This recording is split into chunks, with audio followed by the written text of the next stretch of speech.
안녕하세요. 저는 올해로 60대 중반이 넘은 한 남자입니다. 이 채널을 알게 된 것은 제 친한 친구 놈 덕분이에요. 티격태격하며 평생을 곁에 지내던 친구 덕분에 이런 좋은 채널도 알게 되네요. 세상 참 좋아졌습니다. 옛날에 그렇게 라디오에 손편지를 써서 사연을 많이 보내도 소개 한번 듣기가 그렇게 힘들었었는데 말입니다. 제 이름도 밝히지 않고 지난 일들에 대해 써내려갈 수 있다는 것이 아직도 신기하며 글을 시작해보려 합니다. 제 인생 그렇게 힘들고 비참한 적은 또 없었던 것 같았던 지난 일을 지금부터 꺼내보겠습니다. 저는 평생을 교사로 일해온 사람입니다. 나이 50이 넘어 몸이 좋지 않아 버티고 버티다가 조금 이른 퇴직을 하기 전까지는 아이들을 가르쳐 본 적밖에 없는 사람이에요. 어린 시절 부모님이 제 손을 꼭 잡으시고는 선생님이 되어달라고 말씀을 하신 이후에 제 꿈은 단 한 번도 변한 적이 없었습니다. 제 성격은 고집이 좀 세고 남들이 고지식하다고 하더군요. 그런 고지식한 면이 저는 좋았는데 주변 사람들은 가끔씩 불편하다고 하기도 했어요. 어린 시절을 가만히 떠올려보면 저 혼자 말도 안 되는 걸로 우기곤 했던 것 같아요. 지금 생각나는 것은 국민학교에 있었던 일인데 청소당번 문제로 친구들과 여러 번 부딪힌 적이 있답니다. 야, 오늘 네 청소당번인데 왜 자꾸 다른 애랑 바꾸냐? 오늘 힘든 청소 있어서 그런 거 아니야? 아이, 정말 또 너 그걸로 따지냐? 도대체 몇 번째야? 이런 그런 얘기 그러면 그만해. 그러니까 상식에서 벗어나는데 왜 자꾸 해? 자기 하고 싶은 날짜에 하고 아닌 거 바꾸고. 그거 말도 안 되는 상식이라고. 오늘 바꾼 거 당장 원상복귀 시켜. 다른 친구들은 아무렇지도 않은 것을 저 혼자 이렇게 집착하고 있으니 이것 때문에 학교 반 분위기도 별로 좋지는 않았어요. 결국 이 문제로 담임 선생님까지 나서게 되셨고 저를 알아두기 쉽게 설득해 주셨습니다. 선생님은 저를 설득하시면서 선생님이 딱 맞는 성격인 것 같다는 이야기를 하셨어요. 우리 준식이는 선생님하면 좋을 것 같다. 정의를 보면 못 참는 성격이 꼭 선생님이랑 잘 어울려. 오히려 선생님이 준식이 같은 성격이 되지 못해서 불편한 점도 있거든. 선생님도 부모님도 모두 이런 말씀을 해주시니 저는 언젠가부터 제가 당연하게 선생님이 되어야 한다는 생각을 했던 것 같아요. 그리고 제게는 장애를 가진 여동생이 있습니다. 몸이 조금 불편해서 두 발로 걷는 것이 많이 힘들었죠. 휠체어를 타고 다녔어도 되는데 엄마는 그런 여동생을 매일같이 업고 부축해서 학교에 다니셨고 휠체어에 의존하지 않도록 하셨어요. 처음에는 많이 힘들었지만 나중에는 결국 휠체어 대신 두 발로 걷는 것에 익숙해진 여동생도 학교 생활을 씩씩하게 잘 해나갔습니다. 제가 가장 싫어했던 것은 규칙을 잘 지키지 않는 것과 제 여동생에 대한 얘기를 하는 것이었어요. 학교 짓궂은 친구들은 모두 이 두 문제로 저를 힘들게 하곤 했었는데 지금 생각해도 몇 번이나 화가 많이 난 적이 있었어요. 야, 네 동생 두 발로 잘 못 걷는다며? 휠체어는 어디 두고 다니냐? 어? 뭐? 장애를 가진 사람도 똑같이 존중받을 권리가 있는 거야. 그런 말로 내 동생 욕보이게 하지 마라. 멋있는데 또 납셨네. 답답한 놈 있네. 그럼 장인을 장인이라고 그러지 뭐라 그러냐? 이런 말할 시간에 네가 네 동생 업고 다녀라. 불쌍한 엄마가 업고 다니게 하지 말고. 너 내가 가만히 안 둬. 선생님한테 말씀드려서 내가 나중에 혼내줄 거야. 그래, 일러라. 일러라, 일러 이 꼰대 놈아. 학창시절 교우들과의 관계는 썩 좋은 편은 아니었습니다. 아주 극소수의 몇 명 친하게 지내는 친구들 말고는 마땅히 교류를 하는 친구가 없었고 오히려 저를 고지식하다고 답답하다고 하며 놀리는 친구들도 있을 정도였어요.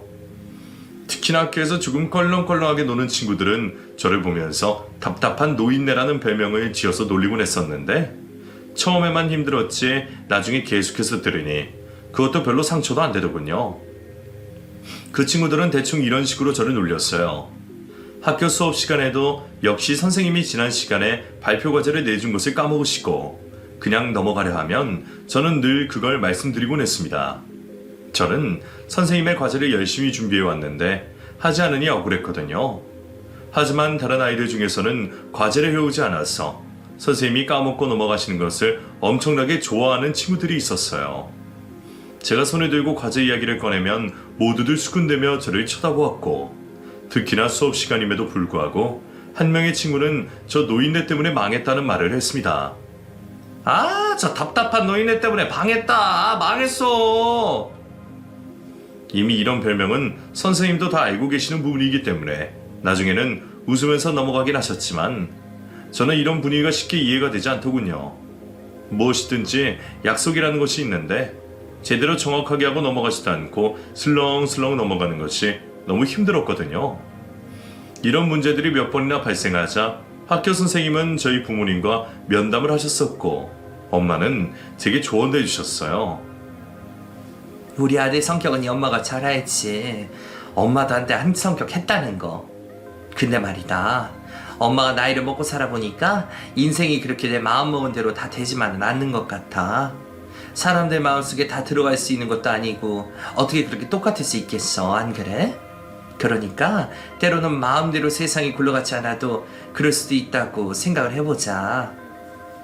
엄마, 그래도 정해진 규칙이라는 게 있는 거잖아요. 그 규칙만 잘 지키고 살면 되는데 왜 저처럼 규칙을 잘 지키는 사람은 놀림을 받아야 되는 건지 모르겠어요. 정말 이해가 하나도 되지 않아요. 엄마의 말씀에도 전혀 이해를 하지 못했던 제가 나이가 들고 보니 조금씩 이해가 되기 시작했던 것 같아요. 노인네라는 별명을 안고 학창시절을 보내는 동안 좋아하던 여자아이도 있었습니다. 밝고 청아하게 웃던 그 친구를 보는 것은 학교생활 내내 너무나 행복한 일이었죠. 제가 그 친구를 좋아하는 마음을 다른 친구들에게 들키기도 했는데, 그 친구가 그걸 또 소문에 다 퍼뜨리는 바람에 저는 또다시 놀림거리가 되기도 했습니다. 하지만 그 친구는 이런 제게 먼저 다가와 주었고, 서로 편도 주고받으며 좋은 친구 사이로 남을 수가 있었어요. 그렇게 그 친구와의 인연을 유지해가고 난 후 저는 사범대학교에 진학을 했고, 그 친구는 가정 형편상 대학교 진학을 하지 못했습니다. 작은 회사에 들어가 격리 업무를 하고 있던 그녀가 너무 좋아서 저는 학교가 끝난 후 항상 그녀의 사무실 앞에서 기다렸었죠. 고지식한 제 성격에 한 여자를 마음에 두고 있었으니 그 여자한테 얼마나 집중을 했겠어요. 오로지 하루 종일 그 여자만 생각이 났고, 하루라도 만나지 않으면 뭔가 큰일이 날 것처럼 그렇게 생각을 하며 지냈습니다. 부모님은 제가 조금 더 학교 공부에 집중하기를 바라셨고, 그 여자를 좋아하는 것을 싫어하셨어요. 사범대학교에 다니고 있으니 그곳에서 저와 비슷한 수준을 가진 여자와 만나라는 말씀을 늘 입에 달고 사셨는데, 그런 말을 들을 때마다 너무 고통스러웠어요. 하지만 엄마도 뜻을 꺾지 않으셨습니다. 아들아, 사람 비슷한 수준에 가진 사람이랑 만나서 살아야 하는 거야. 1, 2년 살 것도 아니고 평생 살아야 하는데 너하고 대학교 얘기도 공감이 없으면 되겠니? 네가 뭐가 부족해서, 안 그래? 네 동생은 장애가 있다는 이유만으로 남자친구 집에서 만나지도 못하게 하는 거 보면 모르겠어? 어머니, 학벌이 전부는 아니잖아요. 저는 정말 기 없으면 못 살아요. 좋은 사람이에요. 집안이 어려서 본인이 자취해서 취직한 거지, 공부 못해서 그런 것도 아니고 단지 집안 때문에. 그러니까 네가 그런 집안에 엮일 필요 없이 그냥 평안하게 사는 집으로 가자고. 이 엄마는 네 동생 아파서 평생을 마음 졸여야 하는데 너까지 그러는 거 싫어. 정말이야, 어? 엄마의 간곡한 부탁에 한때 그녀를 잊기로 마음먹은 적이 있었습니다. 그녀를 잊기 위해 일부러 군대까지 다녀오기도 했었지만 그녀를 마음속에서 지울 수가 없었어요. 군 제대를 하고 나서 용기를 내어 그녀를 다시 찾아갔는데, 그녀는 이미 다른 남자의 애인이 되어 있었고 결혼을 앞두고 있다는 소식을 들었습니다.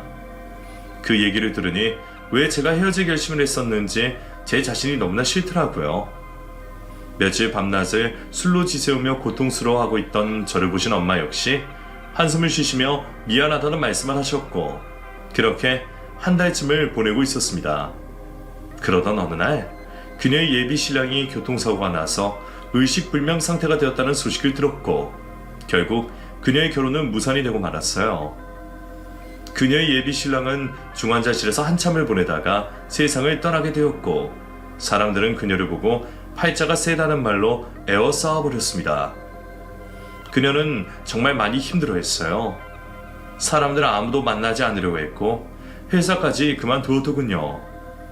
저는 그런 그녀를 어떻게든 세상 밖으로 다시 나오게 하기 위해 많은 노력을 했습니다. 그녀의 집 앞에 늘 찾아가서 맛있는 음식도 사다 문 앞에 놓고 오기도 했고 그녀가 좋아하는 라디오 채널에 사연도 수없이 보냈었어요. 혹시라도 제 사연이 당첨되어 읽혀지면 그녀가 듣고 있지 않을까 하는 기대에서요. 하지만 라디오 사연은 단 한 번도 당첨되지 않더라고요. 그 당시에는 어마어마하게 라디오 사연이 인기가 많아서 사연을 보내는 사람들이 엄청나게 많았거든요.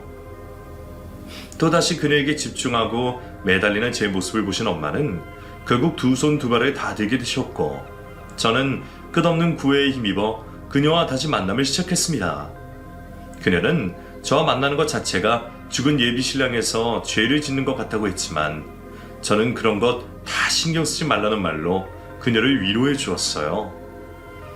임용고시를 붙게 되는 그날 그녀에게 프로포즈를 하기로 결심하고 미친 듯이 열심히 공부를 했고 결국 몇 년 후 임용고시 합격 소식과 함께 그녀에게 프로포즈를 했습니다. 그렇게 저희는 결혼을 하게 되었고 얼마 후 저와 똑같이 생긴 아들 녀석을 하나 낳았어요. 눈매 오똑한 콧날이 어쩌면 저를 그렇게 쏙 빼닮았을까 신기할 정도이더군요. 부모님 역시 손주를 보시면서 그녀에 대한 마음이 싹 풀려버렸어요.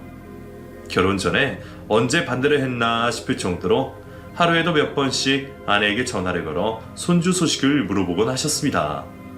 저는 임용 첫 해에 좀 멀리 떨어진 학교로 발령이 났는데 아들이 보고 싶어 먼 거리도 집에서 출퇴근을 하며 열심히 일을 했어요. 아이들을 가르친다는 교육자의 사명을 가지고 교재 연구부터 아이들 하나하나의 특징점을 파악하는 것까지 단 하나도 게을리하지 않았습니다. 갓난쟁이 아들은 밤에 잠을 제대로 자지 않고 많이 울기도 했어요. 이 녀석이 고집이 얼마나 센지 안아줄 때까지 울어 제끼는 바람에 아내와 저 모두 잠을 설친 적이 한두 번이 아니었습니다. 그래도 하루하루가 너무나 행복했어요. 평범한 가정을 이루고 열심히 살아가는 이 삶이 세상을 살아가는 이유라고 생각이 들 정도였으니까요.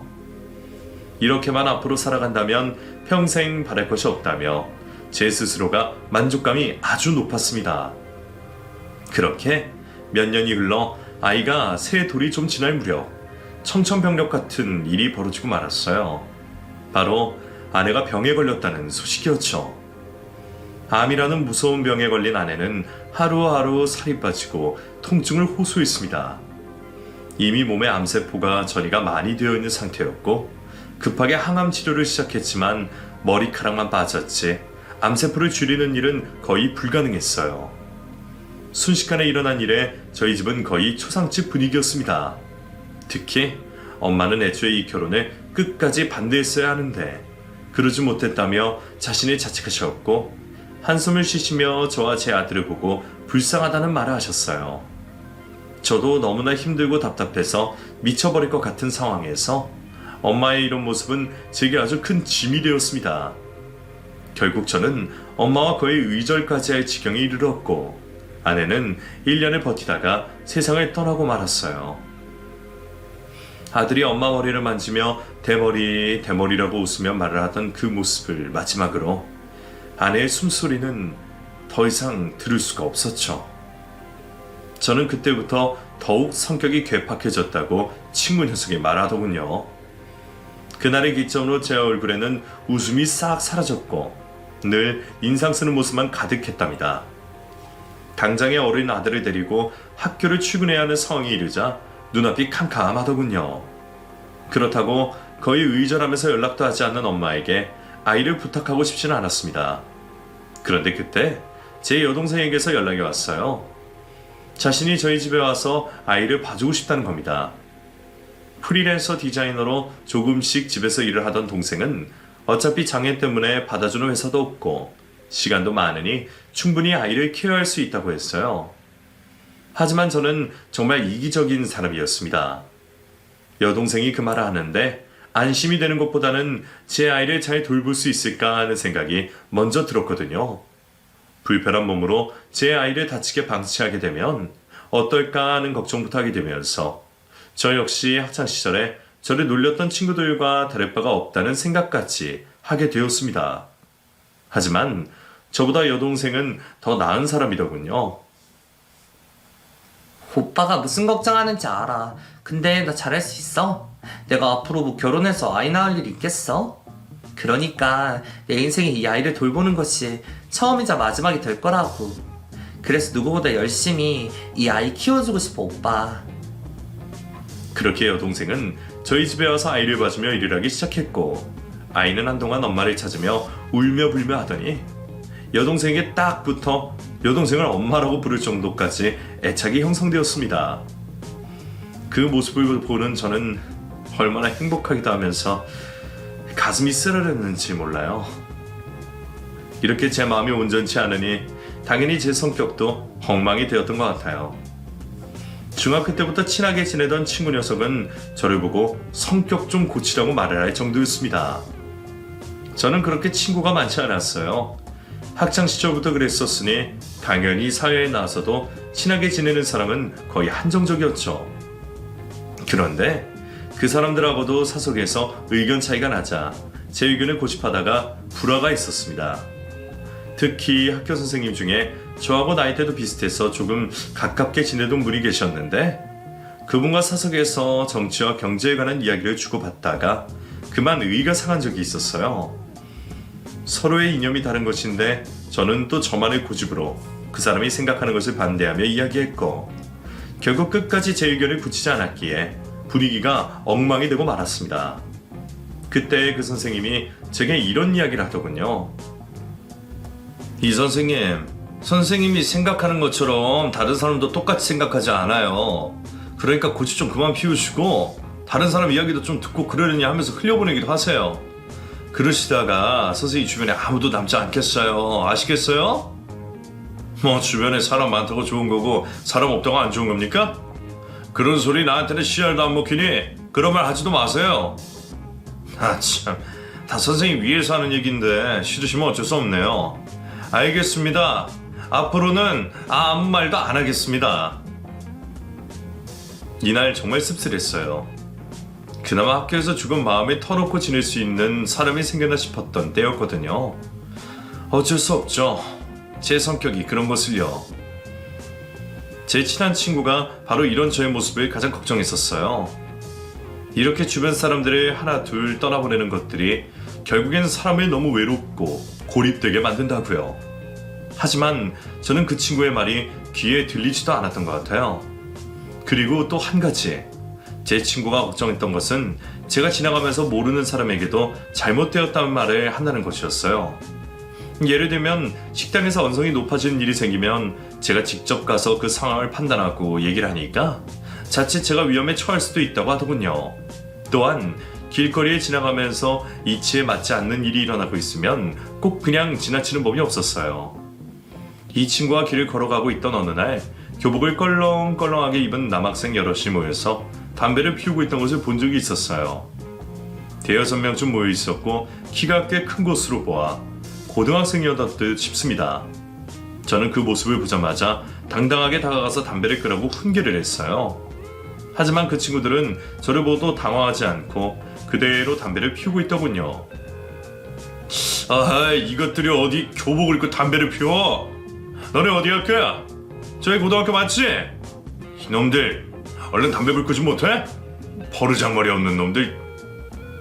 아저씨가 뭔데 버르장머리 얘기를 해요? 가던 일이나 가세요. 알겠어요? 아니 이것들이 보자보자니까 얼른 불 끄지 못해? 정신 나간 놈들. 너네 집 어디야? 저는 제 수신을 굽히지 않고 그 녀석들을 향해 거침없이 쏟아내었는데 제 말이 통하지가 않았습니다. 그리고 그 녀석들은 우르르 때를 지어 제게 무섭게 다가오고 있었는데 제 친구가 옆에서 얼른 저를 억지로 데리고 다른 곳으로 끌고 가면서 마무리가 되었죠. 야, 이런 것 좀 제발 그냥 지나쳐라. 어? 이제는 시대가 바뀌었어. 우리 어렸을 때처럼 그런 줄 아냐? 너 그러다 얻어 터진다고. 쟤네들 덩치 남산만한 것 봐봐. 어? 어디 네 말 듣고 눈 하나 깜짝하디? 네 아들을 생각해서라도 이런 건 그냥 모른 척하고 지나치는 게 상책이다. 알았어? 아니 저런 나쁜 놈들을 어떻게 그냥 둬? 그게 선생이야? 난 교육자로서 절대 그런 짓은 못한다. 절대로 못해. 답답한 놈아. 교육자는 둘째치고 네 아들 생각은 안 하냐? 암튼 너 이렇게 살다가 언젠가 하면 큰일 날 수 있어. 그러니까 좀 잠잠하게 조용하게 살자. 친구는 저의 이런 부분을 늘 걱정해 주었어요. 저까지 혹시 나쁜 일을 당하게 되면 제 아들을 어떻게 하느냐며 저를 많이 챙겨주던 친구입니다. 그러는 사이 제 아들은 무럭무럭 자랐습니다. 여동생은 자신의 삶을 희생해가면서 온전히 제 아들에게 집중해 주었고, 제 아들이 친구들에게 혹시 놀림이라도 받을까봐 자신은 항상 뒤에 숨어만 있는 편이었어요. 그러다 한 번은 아들의 친구가 제 여동생을 보고 장애인이라고 놀렸으나 보더군요.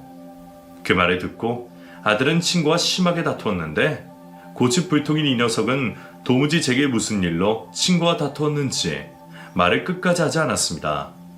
저는 그런 아들의 성격을 고쳐보고자 많이도 혼을 냈어요. 꼭 저 같은 이 성격이 나중에 친구들과의 관계에 영향을 끼칠 것 같았거든요. 호되게 야단도 쳐보고 가끔은 매를 들기도 하면서 아들을 훈육했지만 한 번 꽂힌 고집은 쉽게 고쳐지지 않더라고요. 제 여동생이 장애인이라는 놀림을 받던 그날, 아들은 일기장에 속 깊은 이야기를 썼습니다. 자신의 삶을 포기한 고모가 내게 해준 그 사랑, 난 평생 잊지 않을 거다. 그래서 난 우리 고모와 아빠를 위한 것이라면 무엇이든 할 것이다. 그 누가 뭐라고 하면 나는 절대로 앞으로도 참지 않을 것이다. 그게 내가 그분들께 해줄 수 있는 일이니까. 아들의 일기장을 며칠이나 지나서 보고 나서야 저는 아들에 대한 제 걱정이 지나치다는 것을 알게 되었어요. 아들의 이런 고집스러운 성격은 저보다 훨씬 나은 사람이라는 것도 느끼게 되었고요. 그래서 저는 그때부터 아들에게 매를 드는 일은 절대로 하지 않았습니다. 온전히 아들의 훈육을 여동생에게 맡겼고, 저는 그 두 사람을 굳게 믿기 시작했죠. 아이들은 콩나물처럼 쑥쑥 자란다는 말이 있듯이 정말 제 아들 역시 콩나물처럼 잘 자라주었습니다. 중학교, 고등학교를 별탈 없이 열심히 공부하며 졸업했고, 저를 따라 선생님의 꿈을 목표로 사범대학교에 진학하게 되었어요. 그동안 제 여동생은 자신의 아들처럼 최선을 다해서 키워주었습니다. 아이도 안 낳아본 아가씨가 자신을 희생해가며 아이를 키운다는 것이 정말 쉽지 않은 일인데, 여동생을 보며 대단하다는 생각을 했어요. 엄마도 서서히 마음의 문을 열었고 손주를 아끼는 마음으로 자주 만나게 되면서 저희 가족은 조금씩 늙어가기 시작했습니다. 눈 깜짝할 사이에 저는 50살이 넘어 있었고, 아들 녀석은 저처럼 교사가 되어 있었어요. 어머니는 곧 팔순을 앞둔 노인이 되어 계셨고, 제 여동생은 장애를 안고 밝게 사는 골드미스였습니다. 이제 모든 것이 다 평온하다 생각이 들 때쯤 제 몸에도 암세포가 있다는 것을 알게 되었어요. 안 그래도 근래에 부쩍 힘이 들고 살도 빠져서 걱정을 하다가 건강검진을 받았는데 3기 암이라는 판정이 나왔습니다. 팔순이 가까운 노인인 어머니는 이번에는 무슨 일이 있어도 저를 꼭 지켜준다고 하시며 제 곁을 떠나지 않으셨고, 짐을 싸서 저희 집까지도 오셨어요. 먼저 보낸 사람은 며느리 하나로 족하다고 하시면서 절대로 안 된다고 울면서 말씀하시는데 제 눈에도 눈물이 핑 돌았네요. 저는 포기하지 않았습니다. 항암도 열심히 받고 곧 수술도 받았어요. 다행히 암 3기라는 것이 요즘 세상에는 좋은 의학 기술로 완치될 수 있는 것에 감사했고, 긍정적인 마음 덕분인지 수술도 잘 끝나게 되었어요. 아들 녀석은 저를 닮아 고집은 아주 셌지만 정의로웠으며 저를 잘 챙길 줄 아는 기특한 효자였답니다. 아버지, 잘 해내셨어요. 정말 멋지세요. 무슨 일이 있어도 꼭 이겨내실 거라 믿어요. 이것도 모두 어머니가 힘을 주신 건 아니겠어요? 하늘에서 아마 어머니가 절대로 벌써 하늘나라로 오지 말라고 도와주시는 것 같아요. 꼭 건강하게 오래오래 제 곁에 있으셔야 해요. 아셨죠? 아들 녀석의 말에 저는 정말 힘이 많이 났어요. 그런데 암을 치료하면서 학교 생활을 계속해서 해나가기는 솔직히 많이 버거웠습니다. 제가 또 일을 손에 맡으면 너무나도 열심히 몰두해서 하는 편인지라 조금 힘들긴 했어요. 버티고 버티다가 결국 조금 이른 정년을 맞이하게 되었고, 그때부터는 제 건강을 챙기는 것에 우선순위를 두고 살았습니다. 그렇게 몇 년을 지나면서 병원에 다니며 추적 관찰을 한 결과 암세포는 제 몸에서 완벽하게 사라졌다는 결과를 받았고, 도서관에 가서 책도 읽고 등산도 다니며 저의 노년을 준비하는 시간을 갖고 있었어요. 그러던 어느 날 저와 가장 친한 친구 녀석이 병원에 입원했다는 말을 하더라고요. 그 친구는 회사를 일찍 퇴직하고 택시 운전을 하며 생계를 이어나가던 친구였는데, 그만 택시 안에서 젊은 청년에게 폭행을 당했다고 하더군요. 술에 취해 있던 젊은 청년이었는데 택시 안에서 담배를 피우며 심각하게 욕설을 내뱉어서 뭐라고 타일렀더니 여지없이 주먹이 날라와서 전치 4주에 해당하는 피해를 입었다고 했어요. 너무 깜짝 놀라서 당장에 병원으로 달려갔더니 친구 녀석은 몸과 마음이 많이 다쳐있는 상태였습니다. 이 사람아, 너도 조심해, 알았어? 세상이 요즘 바뀌었어. 그러니까 제발 남의 일에 다쓰지 말고 그냥 참 잡고 살아. 이치에 맞고 안 맞고 그딴 건 중요하지 않으니까, 알았지? 아유, 어쩌다 이 지경까지 이런 정신나가 목숨 노릇 같은 일하고 아주 내 손에 걸렸으면 가만 안 뒀을 텐데. 아무튼 그딴 소리 하지도 말라니까. 무서운 세상이요, 무서운 세상. 제발 조용히 잠자고 살자. 눈 딱 감고 봐도 못 본 척, 들어도 못 들은 척 하는 게 세상 잘 살아가는 비결인 것 같아. 친구의 모습을 보고 정말 많은 것을 느꼈습니다. 세상이 어찌 돌아가려고 이런 일이 벌어질까 싶은 마음에 착잡한 심정까지도 들더라고요. 아들 녀석에게 이 말을 했더니 아들도 제 걱정을 하더군요. 제 성격을 누구보다 잘 알고 있는 아들이니까 당연히 걱정이 되었을 거예요. 그러던 어느 날 제게도 그 우려했던 일이 현실로 다가오고 말았습니다. 길거리에 지나가던 어느 오후 시간에 저쪽 골목길에서 젊은 청년들이 담배를 피우고 있더라고요. 딱 보기에도 아직 성인이 되지 않은 앳된 얼굴을 하고 있었습니다. 키도 크고 덩치도 좋았지만 교사 출신인 제 눈에는 학생인 것이 눈에 확 띄었죠. 그때 그곳을 그냥 지나쳤어야 하는 건데 저는 그만 저도 모르게 그쪽으로 다가가고 말았습니다. 그리고는 그들을 향해 말했죠. 학생, 담배 꺼! 얼른 담배 끄지 못해? 한창 공부해야 하는 놈들이 여기서 이러고 있어. 학교도 안 가고 옷도 이렇게 입고 말이야. 뭐라고요? 아저씨 뭐야? 누구야? 누구긴 이놈아. 어른으로서 말해주는 거야. 어디서 배워먹지 못한 말버릇 장머리야? 아이씨, 이놈이 영감탱이가 돌았나. 어디서 반말이야. 나 알아? 아저씨, 나 아냐고. 뭐야? 이놈이 자식이 어디라고 말을 함부로. 너 어디 학교 다니냐? 니네 부모 어디 있어? 당장 니네 부모한테 전화해서 오라고 해. 저는 그 말을 끝으로 더 이상 그 어떤 말도 할 수가 없었습니다. 제 말이 끝나기가 무섭게 그 무리 중에 있던 가장 덩치가 좋은 한 명이 저를 때렸거든요. 한 방에 바닥으로 엎어져서 이곳저곳을 두들겨 맞는데 어떤 대응도 할 수가 없을 정도로 강력한 힘이었습니다. 그 순간 친구 녀석이 했던 말이 딱 떠오르더군요. 절대로 봐도 못 본 척하고 넘어가는 것이 오래 사는 길이다라는 말이에요. 바닥에 쓰러져 두들겨 맞고 있는 제 자신이 너무나 비참하고 아무것도 할 수 없다는 무력감에 몸이 아픈 것보다 마음이 너무 아팠습니다. 저도 모르게 눈물이 멈추지 않았는데 이건 제 아내가 죽었을 때 이후로 처음으로 이렇게 많이 흘린 것 같아요.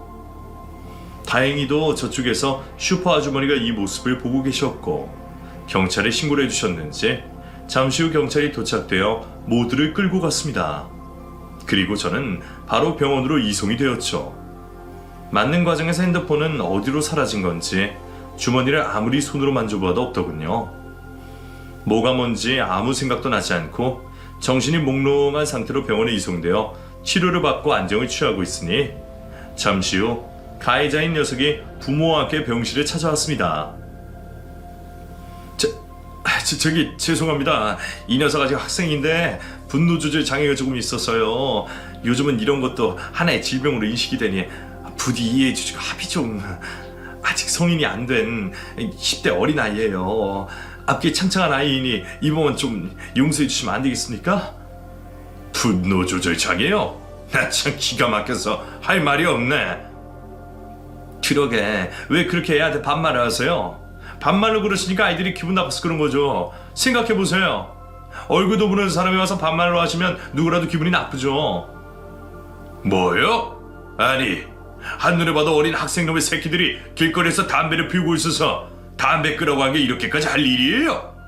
자식들 그렇게 가르치세요? 아니 이 아저씨가 정말 새끼라뇨. 어디서 말 함부로 하세요? 우리 아들 내 눈에 넣어도 안 아프게 키운 제 자식이에요. 말씀 좀 가려서 하세요. 그렇게 나이 드셨으면 곱게 조용히 사실 것이지 왜 남의 일에 참견하고 끼어들고 그러세요? 부모라는 사람은 지겨오자마자 바로 자신의 아들이 분노 조절을 못하는 장애가 있으니 합의를 해달라고 하더군요. 앞길 창창한 자기 아들을 위해서라고 말하는데 어찌나 기가 막히고 황당하던지 제가 살면서 그렇게 낯짝 두꺼운 부모는 처음 봅니다. 저는 아무 말도 하지 못한 채 바로 간호사에게 손짓을 한 후 아들 녀석 전화번호를 알려주었어요. 나이 먹고 이런 상황이 되다 보니 생각나고 의지할 수 있는 건 아들밖에 없더라고요. 놀란 아들은 당장에 병원에 쫓아갔고 병원에 들어서자마자 아주 큰 소리로 말했습니다. 우리 아버지 이렇게 맞는 놈이 누구야? 어떤 미친놈이 60 넘은 노인들을 개패듯이 패. 누구야? 누구냐고! 불의를 보면 참지 못하는 성격인 아들은 아주 큰 소리로 말을 했고 순간 병원 안에서는 제 아들을 향해 다들 고개가 돌아갈 정도였습니다. 그런데 그 순간 저를 때린 젊은 청년의 엄마가 너무 놀라며 순식간에 무릎을 꿇더군요. 어머나 저기 선생님이 여기 왜 선생님 아버님이셨어요? 어머님 여기 왜... 혹시 준영이가 그런 거예요? 준영이가 우리 아버지 이런 거냐고요? 저기요 그게 있잖아요. 선생님이 잘 아다시피 우리 준영이가 좀 분노 조절 장애가 있어서 그게 좀... 어머님 도대체 언제까지 준영이 이런 식으로 키우실 거예요? 말씀 좀 해보세요. 분노 조절 장애요? 무슨 분노가 그렇게 있어요? 학교에서 말썽 피울 때도 한두 번도 아니고 맨날 이런 식으로 핑계만 대실 거냐고요? 이건 준혁이를 망치는 길이라는 걸 왜 모르세요? 저기 선생님 그게 말이에요. 제 말 좀 들어보세요. 선생님 아버님이 반말로 막 준영이한테 뭐라고 하시니까 애가 갑자기 놀래가지고 그런 대접을 받아본 적이 없어서요. 이해 좀 해주시고 제발 이번에 좋게 좀 끝내주세요. 네? 이 어린 악기 막으면 안 되잖아요. 이런 대접이요? 다른 사람들은 그럼 이런 대접 많이 받으면서 산 줄 아세요? 누구에게나 다 소중한 자식이고 아버지랍니다. 학교에서도 워낙에 한두 번도 아니고 유명하게 그러시니 이번엔 저도 그냥 못 넘어갑니다. 어머님의 그런 교육 방식이 아들을 망치시는 거 똑똑히 아셔야 해요. 아들 녀석의 단호한 말에 준영이의 어머님은 무릎을 꿇으면서 싹싹 빌기 시작하더군요. 그리고는 저를 무참히 때린 준영이도 얼른 옆에서 무릎을 꿇으라고 시키더군요. 쭈뼛거리던 준영이라는 녀석 역시 단호한 아들의 말투에 무릎을 꿇었습니다. 아들은 이어서 준영이라는 그 친구에게 말을 했어요. 준영아, 선생님이 몇 번이나 얘기했잖아. 그리고 너 지금 정학기간 중이야. 학교에서 친구들이랑 싸우고 학교 앞 문구점에서 물건 훔치고 친구들 돈 뺏고 때리고 도대체 어디까지 막 가려고 하는 거야? 도대체 어디까지? 이번에는 60이 넘으신 노인은 길거리에서 폭행까지 했다니 정말 더 이상은 선생님도 어떻게 해줄 수가 없다. 무릎 꿇고 비는 두 사람을 애써 외면하는 아들을 보니 제 마음도 많이 아팠습니다. 하지만 저도 교사 출신으로서 더 이상 이런 학생을 가만히 놔둘 수는 없다는 것을 알고 있었어요. 무릎을 꿇고 빌든 어쨌든지 간에 똑같은 일이 계속 반복되는 상황을 가만히 두고 볼 수만은 없다는 생각이 들었죠. 결국 아들 녀석은 저를 때린 그 준영이라는 아이를 고소하기에 이르렀고 그 아이는 소년원이라는 곳으로 가게 되었습니다. 상황이 이렇게 된 것이 너무나도 안타까웠지만 저는 저를 무참히 때릴 때 그 젊은 아이의 눈빛을 봤어요. 세상에 대한 원망과 증오가 가득한 그 눈빛은 절대로 가만히 놔둘 수는 없다고 느꼈습니다. 그대로 놔두고 계속해서 용서를 하는 것이 결코 그 아이를 위해서는 아닐 것이에요. 그 당시 그 아이의 엄마라는 사람은 몇 번이나 병원에 더 찾아오고 제게 전화를 걸어서 아들 녀석의 마음을 돌려달라고 했지만 저는 아무 말도 할 수가 없었습니다. 시간이 조금 흐른 후에 그 아이는 세상에 다시 나왔고 아들 녀석을 찾아왔다고 하더군요. 그리고는 아들에게 고맙다고 큰 절까지 했대요. 아들에게 들은 바로는 그 아이가 그곳에서 자기보다 더 심한 또래의 아이들을 보면서 느낀 점이 많았다고 했답니다. 그렇다 보니 이렇게 인생을 살다가는 앞으로 너무 힘들 것 같다는 생각을 했고 무언가 뉘우치는 마음이 생겼다고 하더군요. 그 후로 저희 집까지 찾아온 그 아이와 엄마는 제게 진심으로 사과를 했습니다. 선생님 죄송합니다. 그동안 정말 제가 자식을 잘못 키웠네요. 결혼하고 늦둥이로 아들 하나 힘들게 낳다 보니까 제가 그만 눈깔이 뒤집혔었나 봐요. 아무것도 생각 못하고 그냥 오로지 제 아들 하나만 보고 살았었네요. 정말 죄송합니다. 정말 죄송해요. 그래도 지금이라도 이렇게 아이가 뉘우치고 어머님도 생각을 바꾸셨으니 얼마나 다행이에요. 이제부터는 놓친 공부도 다시 시작해서 세상에 잘 적응하면서 살 수 있도록 어머님이 많이 도와주셔야 될 겁니다. 공부란 다시 시작하려면 보통 힘든 게 아니거든요. 저기 그래서 말인데요. 저희 아들 검정고시도 보고 그러려면 누군가의 도움이 절실하게 필요할 것 같아요. 선생님도 고등학교 수학 선생님이시라고 들었습니다. 실례가 안 된다면 저희 아이 공부 좀 가르쳐 주실 수 없으실까요? 그 아이의 어머님은 제게 아이의 검정고시를 위한 공부를 부탁하시더군요. 오죽했으면 제게 그런 부탁까지 할까 하는 마음으로 생각해보니 도와주고 싶은 마음이 들더라고요. 저를 때렸던 그때 그 아이의 눈빛과 지금의 눈빛이 많이 달라져 있는 것을 분명히 저는 느꼈거든요. 그 후로 저는 그 아이의 부족한 공부를 봐주기로 결론을 내렸습니다. 아들 녀석과 함께 살고 있는 이 집에서 일주일에 2번씩 과외를 하는 셈이죠. 잘 됐어요. 어차피 몸이 아파 이른 퇴직을 하고 할 일도 없었고 돈도 조금 더 벌고 싶었는데 겸사겸사 긍정적으로 생각을 했어요. 제 친한 친구는 또다시 그 녀석이 어떻게 변할지 모르니까 조심하라고 신신당부를 했는데 그래도 제가 걱정할 정도로 그 아이의 폭력성은 보이지 않았습니다. 오히려 분노와 증오가 줄어들다 보니 마음이 편안해진 상태가 되었는데 선한 웃음이 참 착해 보이는 평범한 학생이었어요. 담배는 끊었냐는 제 질문에 부끄럽게 웃으며 끊었다고 말을 하던 그 아이를 보니 제 아들의 어릴 때 모습이 생각이 나더군요. 저를 닮아 고집불통인 제 아들 녀석은 자신이 무언가 마음에 들지 않는 부분이 있으면 제가 어떤 질문을 해도 입을 꾹 닫고 아무 말도 하지 않았었는데 말이죠. 왠지 모르게 그 사춘기 때의 제 아들의 모습이 데자뷰가 되며 세월이 참 빠름을 느꼈습니다. 그리고 왠지 그때부터는 좀 자유로워지고 싶어지더라고요. 모든 일에 관심을 좀 끄고 고지식한 제 생각도 조금 변화를 주고 싶어졌어요. 사람이 변하면 곧 죽는다는 말이 있긴 한데 그렇다고 제가 죽을 병에 걸린 것은 아니고요. 그저 인생이 마음먹은 대로 딱딱 이루어지는 것은 아니다라는 것을 느꼈던 것 같아요. 저희 어머니가 예전에 해주셨던 그 이야기이죠. 마음을 고쳐먹으니 인상을 쓰는 일이 조금 줄어들게 되었고 길거리에 지나가며 시끄럽게 욕설을 하며 담배를 피우는 어린 학생 같은 녀석들을 보아도 쓴소리를 삼키게 될 줄도 알았습니다. 제게는 어울리지 않았지만 그것도 할만하더군요. 오랜만에 만난 제 친구는 제가 이런 상황에 그냥 지나치는 모습을 보더니 정말 많이 변했다며 오히려 보기 좋다는 말까지도 해주었습니다. 아무튼 저는 그렇게 그 아이가 시험 보는 것을 도와주었고 결국 그 아이는 대입 검정고시까지 무사히 치를 수가 있었어요. 그리고 대학생이 되었고 그 후 군대에 간다면서 빡빡 깎은 머리를 내밀며 저를 찾아왔습니다. 선생님이 제 생명의 은인이세요. 저 정말 선생님 안 계셨으면 어떻게 되었을지 몰라요. 아이고 이 녀석 알고 있으니 다행이구나. 이제 사람들 안 패지? 반말했다고 패고 그러는 거 아니야? 아이 선생님 저 정말 얼굴 못 들어요. 그 말씀은 이제 그만하세요. 그래, 군대 잘 다녀와서 더 멋진 사람이 되어 만나자. 그 아이는 그렇게 군대를 입대한 상태입니다. 저는 요즘 생각하는 게 있어요. 제 아들 녀석이 정말 잘 컸구나 하는 것인데요. 어린 시절 지엄마 죽고 나서 장애인인 고모 손에 크면서 여러 가지 일들이 참 많았거든요. 이런 아이들을 보니 제 아들이 얼마나 올바르게 성장했는지 느껴집니다.